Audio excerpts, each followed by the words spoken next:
Ahoy there folks, I'm Captain Benzie and welcome back to another video for EVE Online.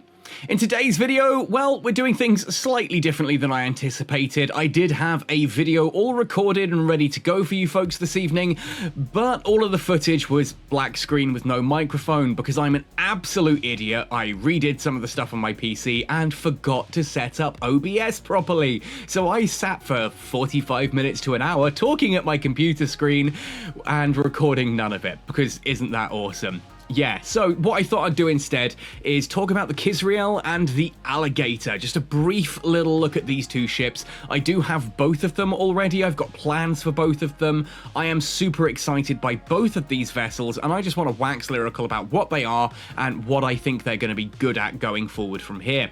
So, if you enjoy this video, as usual, let me know, drop a like on it with a comment. Both of those things really help the channel out by promoting my content to more people. If you do want to go the extra mile to help support the channel financially, join my Patreon page. You get your name in the stars at the end of every video, or if you're more of a one-off donation kind of person, then I've got a PayPal tip jar as well linked in the description. And while you're down there in the description, come join the Catskull Community Discord. Remember, that link is case sensitive, so make sure you're typing it out correctly. Come join that Discord, talk with us in Catskull, maybe even consider joining the Corp if you fancy, and there's a referral link down there as well. If you've not used a referral link before, you can click on that, earn yourself 1 million free skill points, and give me a little kickback as well. Anyway, all of that said and done then, let's talk about the new Angel Cartel Kizriel and Guristas Pirates Alligator Battlecruisers. So straight on, let's open up the ship tree on this one, and we're going to go straight in to have a look at the pirate trees just to see how this all looks. So here we are in the Angel Cartel pirate tree now, and under Battlecruiser we now have the Kizriel alongside the Mekubal recently added, as you know. Now, the Kizriel is actually a really quite cool ship. I love the layout of this ship. So if we were to look at its attributes and fitting, for example, its fitting profile is basically identical to the Hurricane Fleet issue. Several of its attributes are very similar, but with a couple of key differences. We've got a lot more tank in the armor here. It's a lot more balanced between shield and armor, which is what you'd come to expect from an Angel Cartel ship.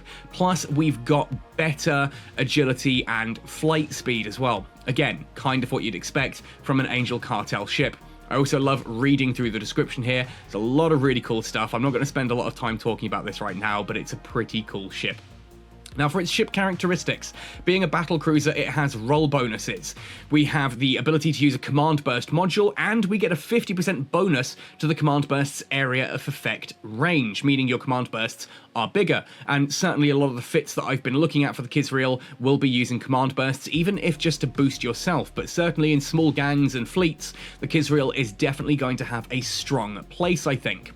We also get a 25% bonus to warp speed and warp acceleration, which is very typical of Angel Cartel ships. So you warp fast, you reach warp faster, not your align time. Once your warp drive is active, you reach your top speed and warp quicker. You decelerate on grid faster, so you leave and arrive on grid faster, and you have a faster warp speed in AU per second as well as you move.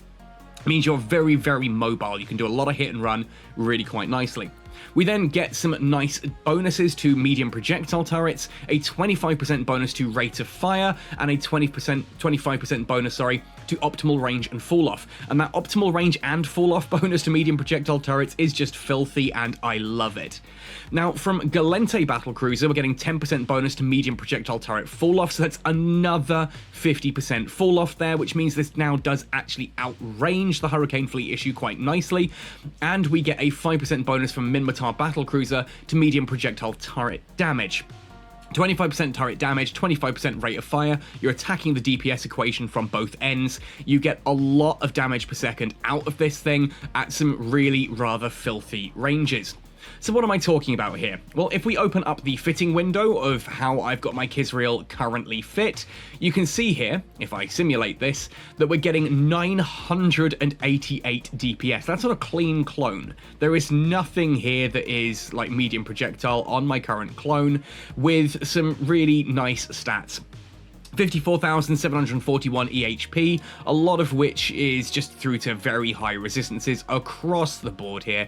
Nice shield resistances, pretty good armor, with the exception of explosive. I've got 182 of that is from drones. We've got a nice flight speed of 1,682.9 meters per second. We're not cap stable with everything running, but if we turn off the micro warp drive, we are somewhat cap stable. And that's also using a large outlaw shield booster, which if we turn that off, we are very cap stable. So we're fast, we're cap stable, and we do a lot of damage. That's done with 425mm autocannon 2s. You can see with hail, we're getting a full off range to nearly 30 kilometers with this. That's huge to me, absolutely huge. Optimal to 2,200 perhaps, but that fall off almost to 30 Ks means if you're going to be taking this wormhole ratting, which is what I intend to do with it, then actually, yeah, that's a lot of firepower. And a 30 Ks with hail, you're doing nearly 500 DPS. If you swap that to barrage, in fact, let's do that. Let's actually just do that, right? Let's open up the charges and see how that works with barrage, because I don't remember off the top of my head. There we are, 58 kilometer fall off, 4 kilometer optimal. So, you know, if you're, what, 10 kilometers away, 20, 30 kilometers away, at 30 kilometers, which is your awakened up holder range, you're doing about 90% DPS, actually slightly above 90%. So that's like 600 DPS from 30 kilometers away. That with autocannons. That's just awesome. That's just awesome. Yeah, this is a PvE fit. I've seen people talking about PvP fits otherwise. I will link this in the description down below, but the basic premise of this is that you're fast moving, you cycle the micro warp drive to get into range where you need to. I might, after testing this a bit more, swap this to an afterburner, but for me, that's doing the job quite nicely currently. Kind of get into range and then just orbit without it, because even 250 meters per second is pretty good for a battlecruiser, but you could swap that out for an afterburner and sort of keep that going. In fact, I probably will. As I'm making this, I'm sort of modifying my fit. Yeah, let's take that off and swap that actually. Let's go a little bit blingy on this. So 10 meganewton afterburner under modules would help if I was under modules on mid slots. With 10 meganewton afterburner, at least a Gistum C-type. Yeah, it fits nicely. We're still getting 675.6 meters per second out of that, and we are much more cap stable even with that, even with that running. Yeah, that's an interesting way. I think there's a lot of fun you could have with a ship like this. It's fast moving for a battlecruiser. Like, that's fast for some cruisers. That actually outpaces several cruisers that I fly. So yeah, this thing is a speedy little thing with a lot of damage potential. That's 2 Republic Fleet gyro stabilizers, 2 tracking enhancers. I put in a capacitor flux coil too there just to help sort of a bit of the cap stability. Again, this might get changed around for something else. I don't know, maybe another gyro? Damage control 2 just to push those resistances up. We've got an EM shield reinforcer in the rigs alongside a semiconductor memory cell and a medium capacitor control circuit too. It's all about just, essentially for me, that's a wormhole ratting fit that I think I'm going to have a lot of fun with. I have seen some PvP fits, and again, once these drop in price a little bit more, I'll probably play around with that a little bit, maybe get some PvP footage along with some PvE footage and do an actually dedicated video talking about the Kizrael. But what about the alligator?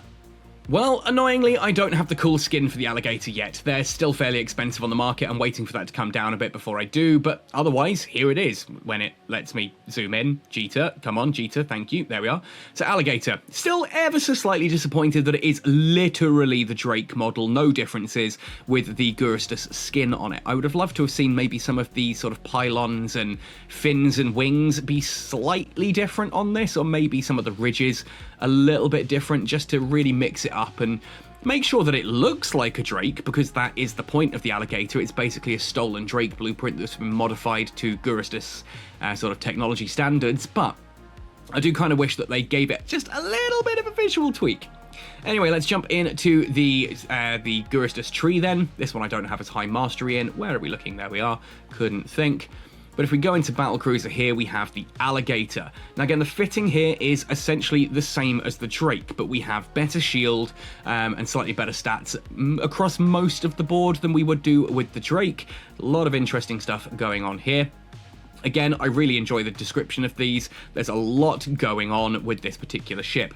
So let's have a look then at its characteristics. So again, roll bonuses, we can still use command bursts, and we get that 50% bonus to area of effect range. We then have a 500% bonus to medium combat drone damage. So you are literally taking one of your drones and making it 6 times better than it normally would be, along with 250% bonus to its hit points. Finally, 12.5% bonus to drone micro warp velocity means they move surprisingly quickly. And if we go back into the attributes and scroll up, you'll see we have 100 cubic meters of drone capacity, and as you'd expect for a Gurustus ship, only 20 megabits per second of drone bandwidth. You're only using 2 drones at a time, but those drones are working as if they're 6. So this has essentially got the power of 6 drones, not quite the EHP, but like damage output is 6 drones worth of damage there. So you can put out like 2 medium drones with that quite comfortably and get some really nice effects. We then have Caldari Battlecruiser giving us a 4% bonus to all shield resistances, 20% at full training, and Galente Battlecruiser giving us 10% bonus to kinetic and thermal, heavy missile, and heavy assault missile damage. Note that is not light missiles, and it is only to kinetic and thermal, so you don't want to be using Nova or Mjolnir if you can help it. Heavy missiles, heavy assault missiles only. So what am I doing with this at the moment? Well, again, because wormhole ratting is my thing, that's what I've gone to have a look at. And this is just sickening to me. 63,148 effective hit points, 1,097 DPS. It's fairly slow, 504.1 meters per second. Again, you might decide actually get rid of this afterburner completely and just don't bother having any maneuverability. But 192 hit points per second of passive EHP. That's just disgusting, and that's using heavy assault missiles with a 17-kilometer flight range. Obviously, we could swap those around. If I instead, it's because I've got that typed in there. If I instead go Inferno Javelins, you'll see that Javelins go all the way out to 30 kilometers, which combined with the fact that your drones have a really nice drone command range as well, all the way out to 57 kilometers in my case, means that, yeah, you can easily deal with things like awakened upholders and that in some of these different wormhole combat sites. The upholders tend to go out to 30 kilometers, so there is a part of me that's thinking I may swap this afterburner for a guidance computer so that I can get that little bit of extra range out of that. In fact, if I were to do that, I like making these little changes here whilst we're on camera talking together. Missile guidance computer 2, yeah, good, we still fit. No, I wanted to go into charges. We're then going to add in the range script. This now means, there we are, 37 kilometers from our javelins, and if we go back to Inferno Rage, our Rage are out to 21 kilometers. You're going to be able to hit pretty much everything, so moving isn't going to be a major priority for you. I'm just going to take that back to where we were before, because this is still the fit that I want to thoroughly test before making any adjustments to it. So I am going hams. I know some people will go heavy missiles instead, but I just couldn't say no to 1,097 DPS. And again, there are no, this is a clean clone other than the training skills. So there's really not much special going on here. Very high resistances, 45 is my lowest in thermal, up to 66 across the board here. This is using a couple of the Hiva Saitsuo ballistic control systems, 2 of those there. I prefer those to ballistic control systems or drone damage amplifiers because they affect both and give a better overall EHP. We're using Navy Shield power relays. We've got some large shield extenders and a medium shield extender in here as well, just to push up that EHP, along with a load of field purgers. It's just filth. I'm sorry, but 192 hit points per second, 1,097 DPS, and the fit isn't even all that expensive. Like, that's admittedly not fully taking into account the hull. The hulls are naturally super expensive right now. They've been out, what, 2-3 days at this point in time? So do expect those hull prices to drop dramatically over the coming weeks, which will make this a little bit more viable. Obviously, I've gone for fairly blingy as well. Lots of like Caldari Navy and stuff around here. Some of these are very expensive. I mean, heck, the Hivas alone, if I recall, are pretty expensive modules. Don't really want to take it off. Yeah, there we are. They're like 200 million a piece each. So if you just wanted to go for the A types of those rather than the X types, then yeah, the C types or whatever it is rather than the X types. No, it is A, it's C3A. that will help drop the cost quite dramatically there as well. So I'm just still playing around with these at the moment. I think there's a lot of potential in both of these hulls, and that's coming from a wormhole PvE perspective. I know a lot of people are looking at these for PvP. I was actually out in the Minmatar zone earlier on today and saw a small fleet of 3 Kizreels moving around. They seem to be having a lot of fun. I've not seen many alligators yet, but again, I'm keeping my eyes and ears open. So if you're looking to fly a Kizreel or an alligator, please do let me know in the comment section down below how you are flying that, what you are going to be fitting to it, how you're going to be taking it out. I'm not guaranteed that these are the fits that I'm going to be using. They're just what I've been testing at the moment. And also, it's worth noting that by time this video goes live, these aren't going to be in Jita anymore. So it's kind of pointless if you're thinking, oh, Benzi's got a couple of nice expensive battlecruisers sitting in Jita, I want to camp him at the station. Yeah, there's really no point. They're not in Jita anymore. I've already moved them on to a much safer station further away. So yeah, there's that. But let me know what you think of the alligator and the Kizreel. I'm keen to get some fitting ideas from other people who maybe have different sort of ways of thinking than I do. I'm definitely not saying those fits are perfect. It's just a kind of, this is what I've managed to throw together quickly with a day and a bit of sort of playing around with them and taking them out into some combat sites and things. So I would love to know what you guys think, how you've been having fun with them. And we'll see where we go from there. Obviously, dedicated video for the Kizreel and the alligator will be coming at some point in the future. Just need to have a little bit of patience while I actually thoroughly test them. Anyway, folks, thanks for watching this one right the way through to the end. Happy sailing, and see you in New Eden!